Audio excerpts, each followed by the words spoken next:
How's it going, guys? My name is Jimmy Champagne, and today I'm back with another Halloween update. But before we get into the news, it would really help me out if you hit the subscribe button and then click the little bell next to it so you never miss an upload. Okay, so the first thing I have to talk about this week is an exclusive image released by Fandango that shows Michael doing the iconic head tilt. Now, this looks like the same set that we got the full body shot from a few months back, so I'm not sure if this is a still from the actual movie, but it's still cool to see nonetheless. Something that I kind of think got lost as the Halloween franchise moved forward was Michael's kind of sick and dark and weird sense of humor that he had in the way that he displayed bodies and even killed people in the original movie.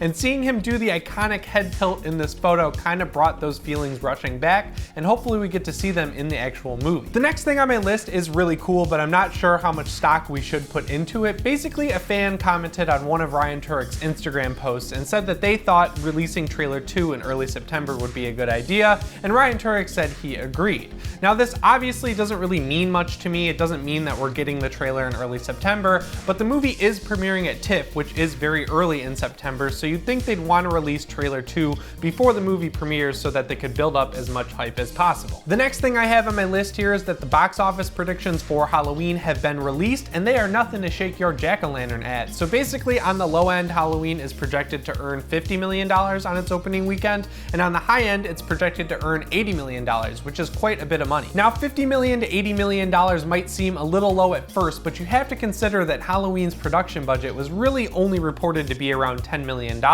and a good rule of thumb to follow is that a movie needs to make around 3 times its production budget to become profitable. You also have to consider that Halloween is rated R, so it really does scale back the amount of tickets that they're probably going to sell for the opening weekend. Just as a frame of reference, last year's It adaptation, which had more hype for an R-rated horror movie than any I've ever seen before, brought in $124.8 million on its opening weekend, so considering that Halloween is technically a sequel that's coming back after 40 years, bringing in $80 million is not shabby at all. The next thing on here is for the Halloween super nerds like myself, and that's that we're gonna get a novelization of this year's movie from John Passarella, and it's only gonna cost around $10, which is a pretty good deal if you ask me. Now, before this was announced, a lot of you guys asked me whether or not I thought this movie would be getting a novelization, and I thought it was kind of weird, but then I realized the original Halloween had its own novel that came out in 1979.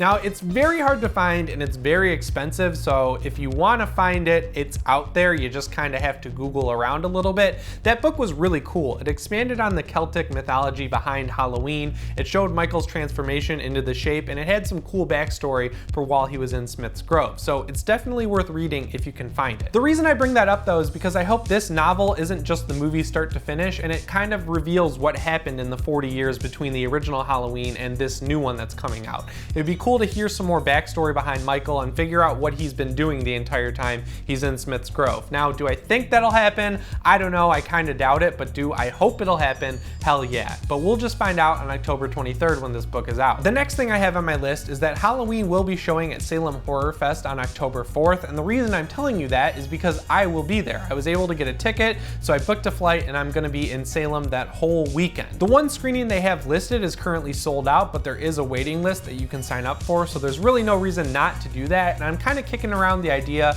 of doing some sort of viewer meetup at a bar or something, so if you'd be interested in going to that, make sure you let me know down in the comments. The last piece of news I have for you guys today is that Death Waltz Records and Mondo opened up pre-orders for their Halloween 3 vinyl soundtrack. Now, that movie was scored by John Carpenter, at least in part, so that one's definitely worth checking out, and the packaging they have is incredible. It features what looks like tarot cards that have all 3 masks from the movie, and it also has this really cool insect print on the inside, and I gotta say, it will be awesome to own Halloween 3's soundtrack on vinyl. I am really excited for that one. They also released a really cool teaser trailer unboxing video for the vinyl, so I will link that down in the description if you want to check it out. So that's all the Halloween news I have for you guys this week. Remember to subscribe and hit the bell so you never miss an upload, and remember to let me know down in the comments if you want me to do a fan meetup in Salem the weekend of October 4th. Anyways, guys, that's all the time I have for today, so as always, my name is Jimmy Champagne, and I'll see you in the next one. Thanks for watching.